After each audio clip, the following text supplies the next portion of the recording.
Du sitzt mir jetzt in deiner neuen Wohnung, am Abend bei Kerzenlicht und Tee. Mit dem Essen sind wir schon seit einer Viertelstunde fertig und ich frag mich schon die ganze Zeit, warum ich jetzt nicht einfach geh.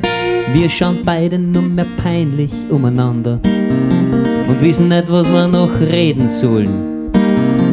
Dann schau ich dich kurz an und ich denk mir's nur, was ich da eigentlich die ganze Zeit schon sagen hab wollen. Nämlich schier bist worden, aber das macht nix. Deine Spaghetti schmecken immer noch gut. Schier bist worden, aber das macht nix. Deine Spaghetti schmecken mir immer noch wie am ersten Tag. Eigentlich wollten wir uns ja nie mehr wiedersehen. Zumindest haben wir uns das so ausgemacht gehabt. Du hättest mir ja nicht gleich zum Essen einladen müssen, nur weil ich dich schon wieder einmal angerufen hab. Ja mei, ich war halt heute grad in der Gegend und ich hab mir dabei echt nix weiter denkt. Aber ich glaub, wenn ich meine Meinung so wie früher immer jetzt auch sagen würd, dann war es so wie ich dich kenn, höchstwahrscheinlich gekränkt, weil schier bist worden, aber das macht nix. Deine Spaghetti schmecken immer noch gut. Schier bist worden, aber das macht nix. Deine Spaghetti schmecken mir immer noch wie am ersten Tag.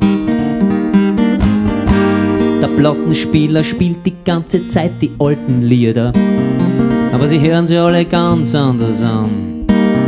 Wir wissen beide, das war einfach eine Schnapsidee. Ich glaub, es wird schon langsam spät, ich geh jetzt wirklich besser heim. Nur irgendwie erwisch ich einfach nicht den Zeitpunkt, indem ich aufstehe und sag, dass ich jetzt geh.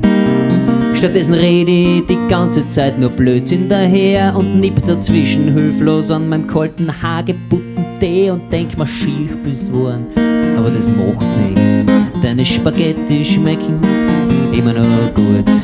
Schier bist worden, aber das macht nix. Deine Spaghetti schmecken mir immer noch wie am ersten Tag. Ja.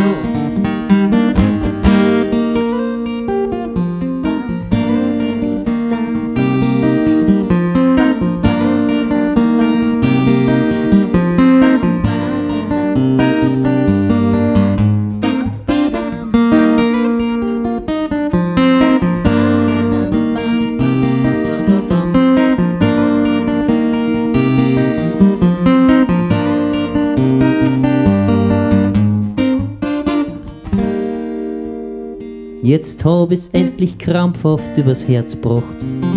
Ich geh jetzt, sag ich leise zu dir. Du nickst und schaust mir an und da merk ich, offensichtlich liegt da noch ein bisschen was an mir. Ha? Es tut mir leid, aber da kann ich dir nicht helfen. Für mich ist nix mehr so wie in alten Tagen.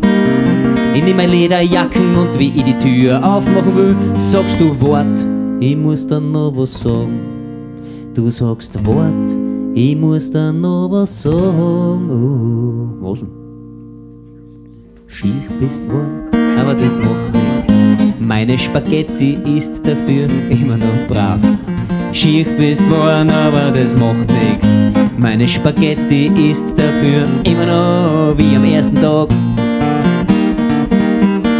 Moment drauf, sag ich dann ganz cool und ganz gelassen, so wie das mein Naturell ist zu dir. Alt bist worden, gut, das wird jeder, aber bei dir schaut's echt ein bisschen bedenklich aus. Drauf sagst du, fad bist worden, mehr als meine Oma, und dein Lederjacken steht da noch immer nicht drauf. Sag ich, fett bist worden, aber gewaltig, dass dazu veranlagt warst, das hat man immer schon gesehen. Drauf sagst du, blöd bist worden, aber nicht wenig, aber sonst bist immer noch genauso wie am ersten Tag. Wie am ersten Tag.